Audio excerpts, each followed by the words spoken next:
Let's see. We recording? Reckon we are. Hey, Boo. You up? How's everybody doing today? Hey, thank you, man.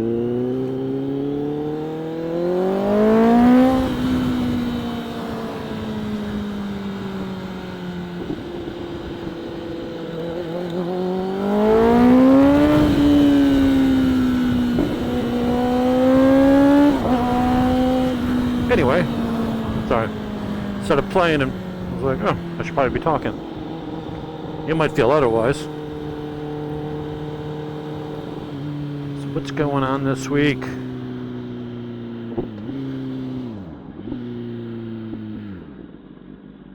Well, a lot more of this ICE and no Kings shit.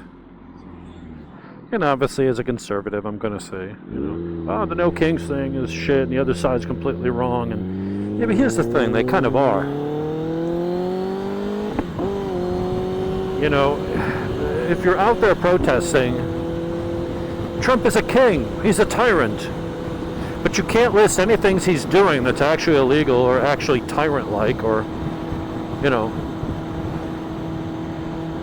king-like. Like, well, he's kicking people out. Yeah, I mean, that's the law. It's called immigration. We have ICE. Their job is to protect the border, and for people who manage to get in anyway, when we catch them, we kick them out. Like, that's what we do. It's what other countries do. It's what Mexico does. And so, that's not what a king does. That's what a leader does, protects his country from threats both foreign and domestic. And kings, I don't know, you have to check in your country, but kings typically are not elected, and that's something that is kind of an important factor here. Trump was elected, like, in a big way. It wasn't like he just narrowly squeaked out a victory or something like that. I mean, the Electoral College, he won by what, like 90 votes or something? I mean, better part of 100 votes. He made big jumps in all the minority communities by like double digits, and Gen Z. He won the popular vote, which never really matters. We only talk about the popular vote because there have been instances where a president won the Electoral College, but because the other candidate won so massively in one state where, like, they had a 4 million,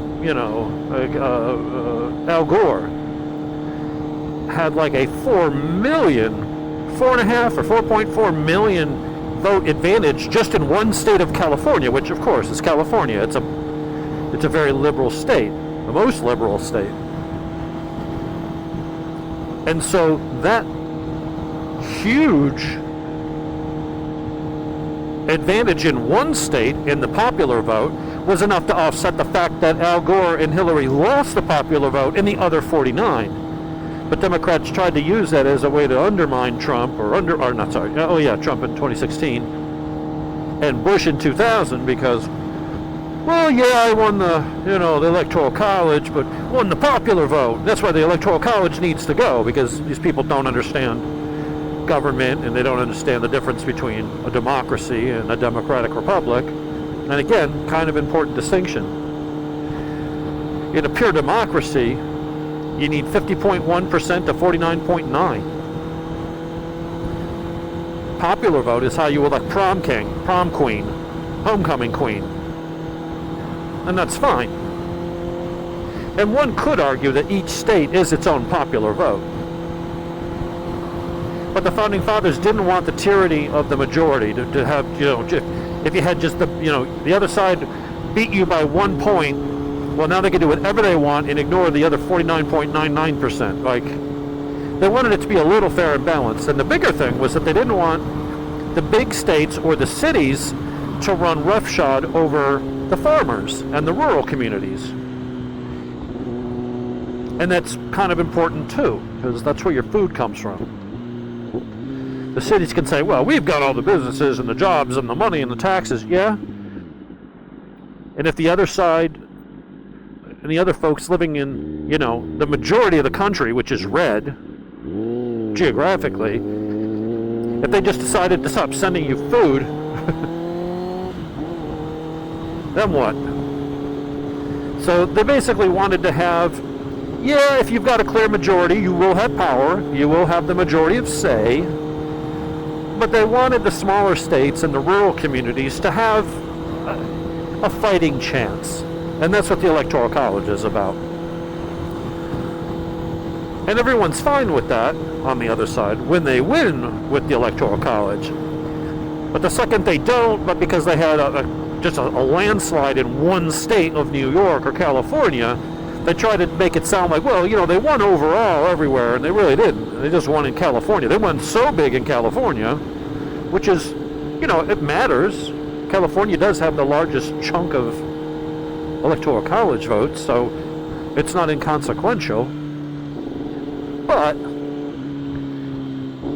you can't just win California and lose all the rest, and if you just happen to have enough people in California that you still win the presidency. No, they wanted all the states to have some kind of equal-ish representation. But now that it's kind of become a thing, it still means nothing legally. I feel like it's okay to use it in the argument, but a king winning the Electoral College and winning the popular vote by about as much as Hillary beat Trump in 2016 in the popular vote. Difference was she lost the electoral, but this time Trump had both of them and all the swing states and won the Senate. That's a mandate. That was a clean across the board sweep. It was significant. It mattered. That's not a king. That's democracy. That's a democratic republic. That is a democratic process. And they're like, yeah, but he's doing all these crazy things. Well, he told us he was going to do them. He came right out and said, we're closing the borders. This bullshit stops. If we catch you in this country illegally, you're out. Now, he said we're going to focus on the violent criminals first. They're the priority because they're the ones that pose the most danger. But he didn't say he was only going to deport them. He just said, yeah, that's their priority, is to get them out first. But any other illegals they catch along the way. And by the way, they've caught hundreds, if not thousands, of drug dealers, murderers, rapists, pedophiles. They've caught a lot of bad dudes and kicked them out. And he's kicked out like 200,000 people. Remember, Obama kicked out 3 million. Granted, you could say, well, Trump's only, less than a year into his term. Obama had 8 years. Okay. But Obama still kicked out 15 times as many people as Trump has so far. Was Obama 15 times the tyrant and the king? No. And you might say, yeah, but, Trump isn't letting them, he's not giving them their due process. Well, inconvenient fact, neither did Obama. A huge percentage of the people he kicked out used what was called the expedited process, which meant they did not get to go before an immigration judge to plead their case. They were kicked out. Did that mean that Obama was also a king and a tyrant? Well, no, of course not. He was, credit where credit's due, Obama and Clinton, both Clintons, and most Democrats 20 years ago were all about getting rid of illegal immigrants. You can watch all the videos of Bill Clinton, Hillary, Obama, Joe Biden back in the day talking about how bad illegal immigration was and we got to kick these people out, send them back and fine them, and if they want to come back, they go to the end of the line. There's hours and hours of video of all the major Democrats talking about how bad illegal immigration is until Trump does something about it. Then suddenly he's a tyrant and a dictator and literally Hitler. And it's just bullshit. You may not like Trump, you might not agree with his politics, you may think he's an asshole, whatever. It's irrelevant. If you're going after him for doing X, and your guys did X times 15 for years, Well, how is that? How is that consistent? Isn't it a bit hypocritical? If you're like, hey, Trump robbed a bank and stole $100, and you're one of the guys on the other side that robbed 15 banks for $100 each.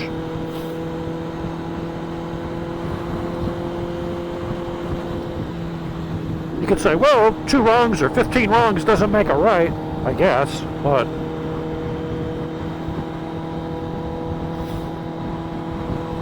at the same time, if you're demanding that he be held accountable for what you did by a factor of 15 and you were never held accountable, you were never even accused of anything, it does make it seem a bit disingenuous. It does make it seem like the rule of law and fairness and compassion and all this other stuff, maybe that really isn't your... Maybe that's really not your cause. Maybe that's not really your argument. Maybe it's not really your goal. Trump told us he was going to do this. He campaigned on it for a year. And the American voters listened to him, watched the debates, watched him up on stage and said, yeah, I support that. And they showed up and voted for the guy. And he won in a landslide. He got a mandate to go and do the things that he's doing right now. There's nothing he's doing that came out of left field, like, oh, wait, hold a minute, that wasn't part of the deal. He's literally doing everything he promised us he was going to do. Immigration, leverage tariffs, renegotiate trade deals to benefit Americans. Let us know, hey, there could be some short-term pain, but there's long-term gain. Other companies have been ripping, our countries have been ripping us off and taking advantage of us. Companies here took advantage of cheap labor overseas and no tariffs to say, hey, we could save a bunch of money by sending a bunch of our jobs in outsourcing. Remember when outsourcing used to be a bad word? Well, now he's like, well, we need to bring it back. Well, how do you do that? The reason the jobs left, because it was cheaper to do business elsewhere, which meant you could have higher profits here. Well, if you make it more expensive to do work overseas, and you make America the cheaper option, guess what? American companies will bring the jobs back. Other countries will bring the jobs here. Do you know how many Taurus manufacturing for firearms, for the longest time, based in Brazil for decades? They now have a giant plant down in Bainbridge, Georgia. Kia, Hyundai, Toyota, Yamaha, Suzuki. All the other Japanese auto manufacturers and now a bunch of the Koreans all have building and assembly plants here in the States. Why? To get around the tariffs on imported automobiles. By bringing the jobs here and creating American jobs, American tax revenue, and all that good stuff, that became the cheaper option as opposed to building them all in Japan and shipping them over. It worked.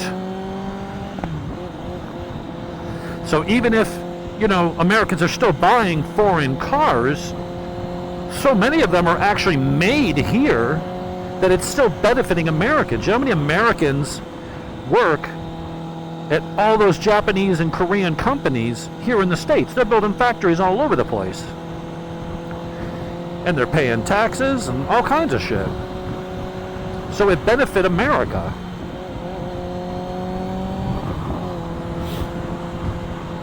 But unfortunately, you got to kind of strong-arm some of these countries because they don't want to give up their profits any more than we do. But if you want to get that shit back here, you got to kind of get them to the table, and you might have to arm wrestle them. And in the short term, you might feel the pinch a little bit. Like in an arm wrestling. It's going to strain. You're going to wear your muscles out. You're going to get tired. You're going to get shaky. You're going to get sore. But in the end, if you win, then you get the prize. And the prize is jobs and industries and money and revenue and all that shit coming back here. America needs to make things again. And for the longest time, we really didn't. So he told us he was going to do that. That's not what a king does. A king just says, I'm doing this whether you like it or not. And they certainly don't go through an election process and win in a landslide.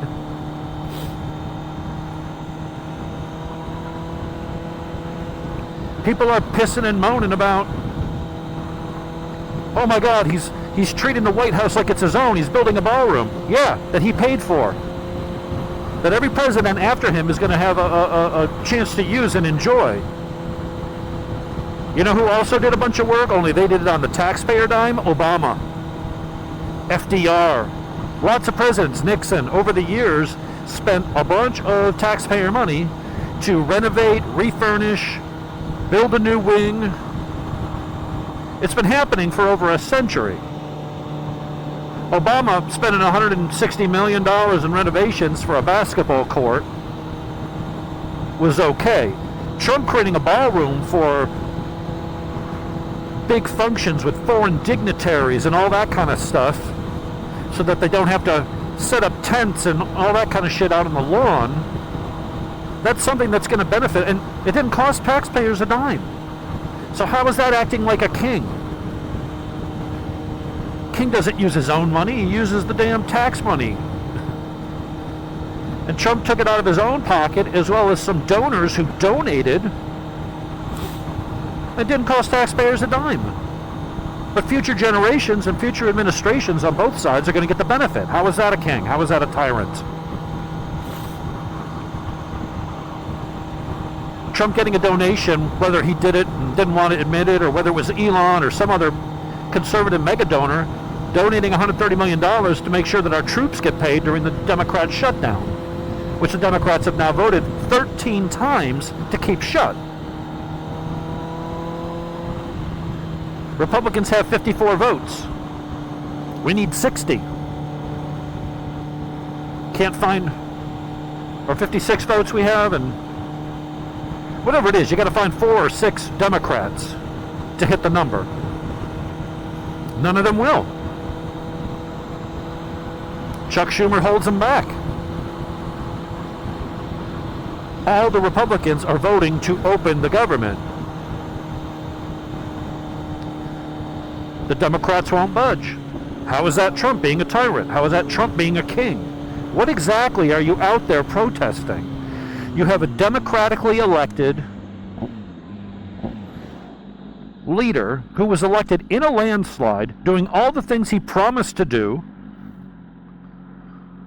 that the American voters not only were like okay with, they said, yes, that's what we want. Trump is fulfilling the will of the people.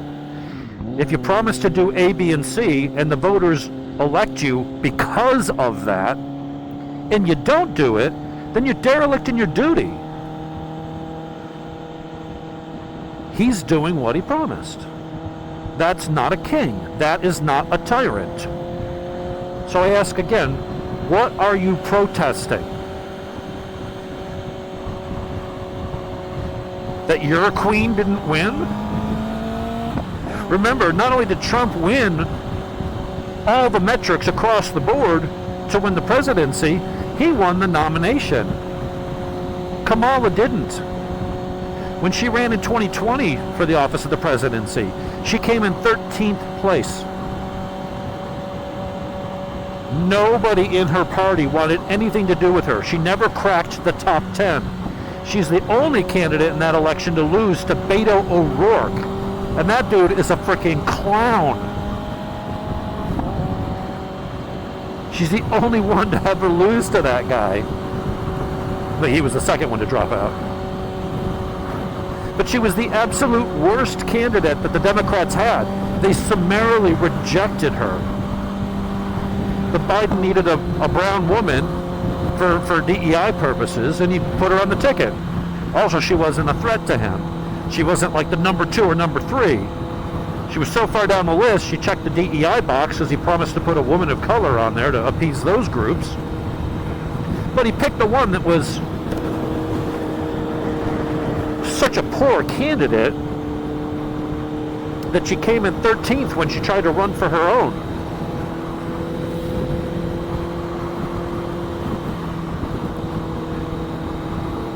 And she lied for 4 years. They all did.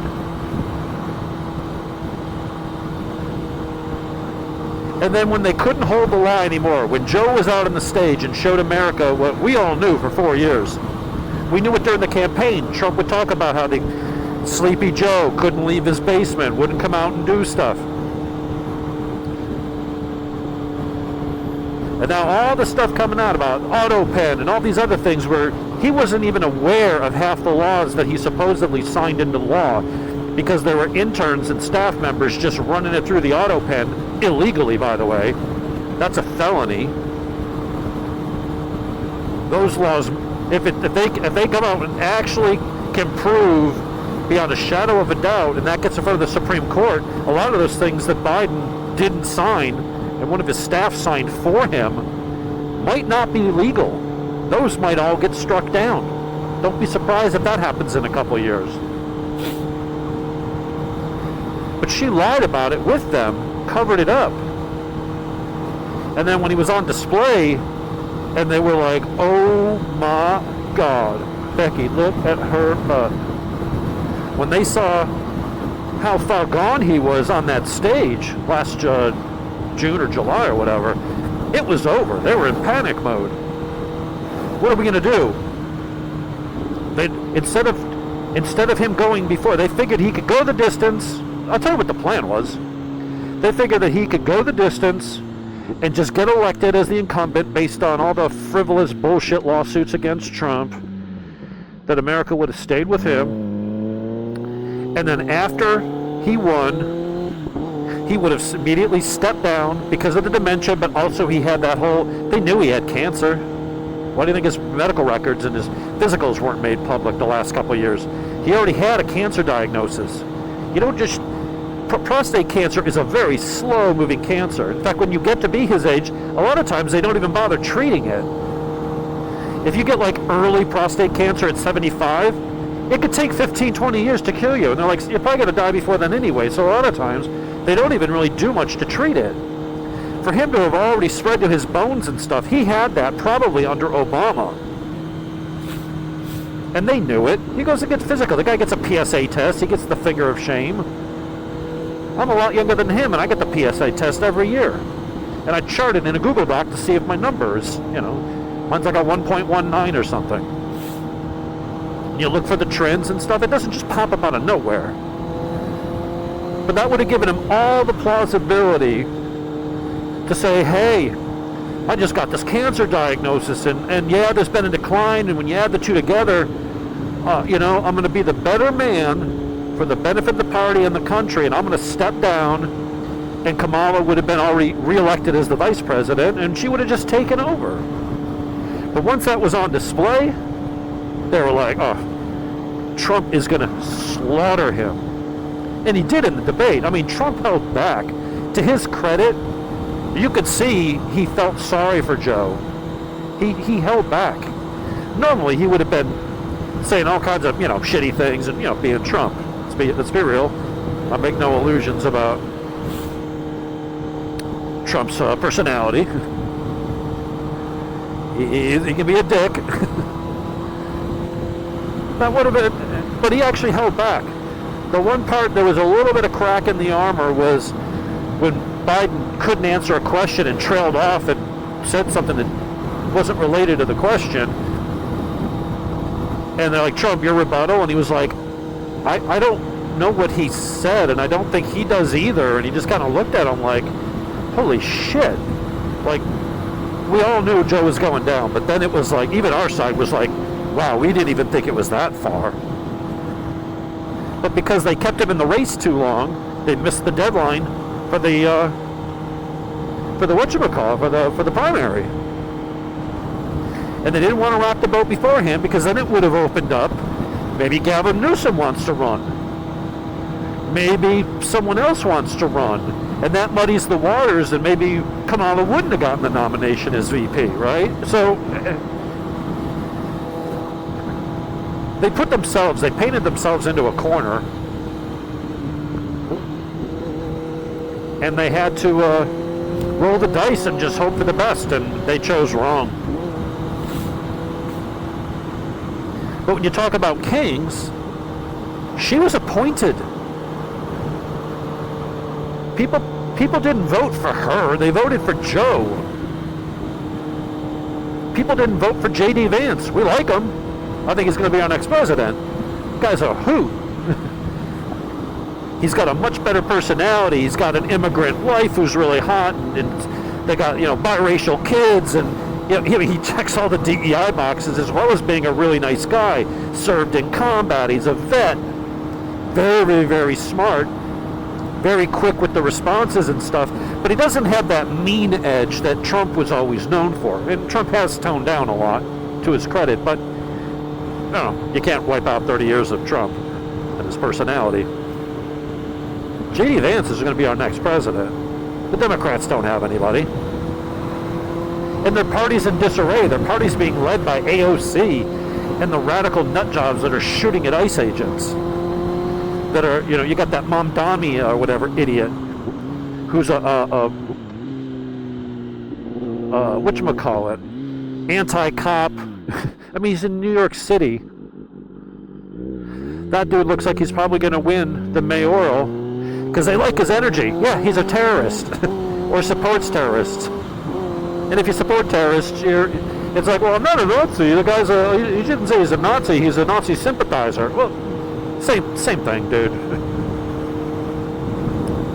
Mamdani may not technically be a terrorist, but he absolutely is a terrorist supporter. He supports Hamas. He supports a lot of these groups. In a city that groups like those took down the Trade Center. It's absolutely asinine what's going on in New York right now. But New Yorkers are that fucking stupid that they will elect a guy who's aligned with the same people who brought down the towers. He's on their side. He's a communist. He admits it. You got a pro-terror, anti-cop communist about to win the mayor's office in New York City. To me, that is batshit crazy, but here we are, right?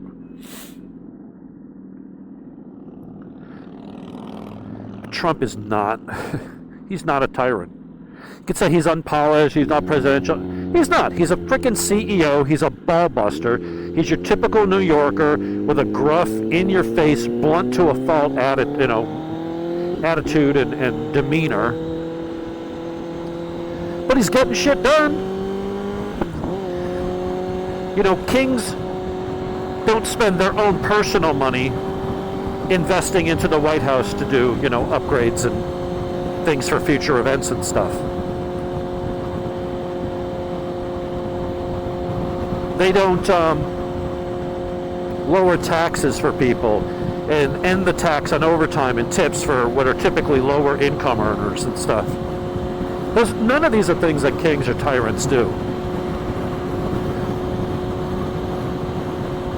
So I see there's been some interesting studies about all the Kings protests and how much of them are funded by Soros and all these other outside interest groups that are aligned with terror groups and mainland China. And the U.S. is not going to go down the tubes in an outright military war. We're going to rot from within, the way the Roman Empire, the British Empire, and most other ones went down. You get too big, you get too fat, you get too lazy, you stop doing the things that made you great in the first place. You get rid of all your standards, anything goes, because if everything's acceptable, then nothing's unacceptable. And your enemies now have the technology through TikTok and everything else that you see on the internet to influence and finance and guide you down the path of your own destruction. That's how this is going to end. No one's going to nuke us. There's no way for them to nuke us without being it. We could nuke the entire world 50 times over. No one's stupid enough to do that. But if they keep eroding our values and what made America America in the first place, we will cease to be the country that we are and were. We'll be something else. We'll be weaker. We'll be divided. Maybe there'll be a civil war and we'll divide the country into different countries. And that's how our enemies are going to beat us. They're going to help us and facilitate us beating ourselves. Not with a giggity. In the bad way we're talking. And when I see these No Kings protesters out there, and I've watched, it's hilarious. I watched, I don't know, maybe 40, 45 hours worth of video so far over the last month of these things. And it's only like 5% of the people protesting can even tell you why they're there. Most of them are paid protesters. And then the idiots that just want to be there. They just want to be a part of something. They think that, oh, we're going to be the new hippies like the 60s and enact social change. And they have signs made up and they're given marching orders and they're busing in senior citizens from nursing homes and senior centers. And they don't even know why they're there. We don't need a king. Well, how's he a king? And most of them get mad and walk away from you, or someone comes up and tells the people, hey, don't talk to that guy. If you're outraged enough that you're taking off, well, let's assume you even have a job and you're working, but you take off work and you're going there and standing out in the weather all day, waving a sign and screaming, risking confrontations. If you have that kind of passion for something, I feel like you should know enough about why you're there and the principles to be able to articulate it into some sort of a cogent argument. But almost none of them can. They just scream, they shout you down, they call you a Nazi or you're just like, why are you here? Well, we're here against kings. Well, who's a king? Well, Trump. How's he a king? Well, he's doing all these things and he's acting like a tyrant. Well, what did he do that's a tyrant? Well, everything he's done. Well, can you give me one thing? And then it gets violent. They start yelling at you. It's like, dude, you don't know enough about your own cause to be qualified to be there. If I'm at a pro-gun rally, I can sit there for 6 hours citing case law and all kinds of statistics and arguments and studies, and I can tell you exactly what I believe, down into the nuance that nobody probably would ever even want to go into, and why and how and all that, because I'm passionate about it and I believe it, and I took the time to educate myself over a lifetime. And so if I'm going to go out and protest, I'm there to enact change. How can you enact change by waving a sign that you don't even know what it means? If someone comes up to you and puts you in front of a camera, here's your voice. You're going to be broadcast on the news or the internet to convince other people that your cause is just, that you're there for a reason and it's a righteous reason. Here you go, what's your reason? And you go deer in the headlights and you got nothing, and then you call the person asking the question, the one that's giving you the opportunity to make your voice heard, and maybe you could win some people over because they would see that, and you attack them because you don't have a goddamn answer? That's why I know this is all bullshit. It's a bunch of activists and people trying to feel like they're relevant. It's a bunch of morons that are, just out there because they're being paid. And there are millions of dollars being dumped into these efforts. And bussing them in, and giving them instructions, and paying for their signs, and telling them where to be and what to say. And then all the useful idiots and lemmings just follow them. This is how our enemies will bring us down. Make us doubt and question our own democratic process. And I know someone's going to say, well, what about January 6th? I know, that's your one thing. That's the one thing that my side was stupid enough to give you. But Trump wasn't behind that. I mean, he did contest the results, but so what?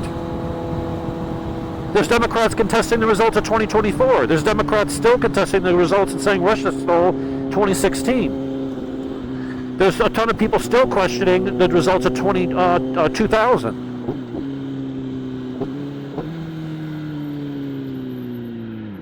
So, if it's okay for that side to question the results, and honestly, what do you think a No Kings protest is?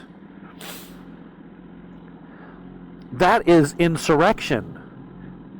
You're out there. You're not questioning Trump. Trump is the result of the democratic process.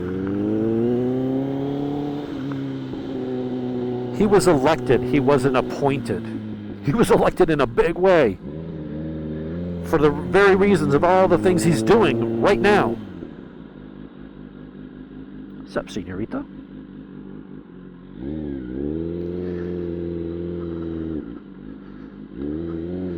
And so you're not out there protesting a king. You're protesting the democratic process. And if you're out there protesting against and trying to disrupt and turn back the democratic process, that's insurrection. And what's going on now with the ICE agents and the no king stuff and all the violence and the disruptions and stuff is so much more than the 2.5 hour session of a bunch of freaking yahoos on January 6th making a mess. That was a one-time, small-scale, isolated incident. Doesn't make it right. I was very vocal against that whole nonsense. But at the same time, it's a fraction of what's going on now. Anyway, enjoy your rest of your weekend, folks. Stop with this no king shit. We don't have a king. We got a president that was elected. If you don't like it, field a better candidate next time.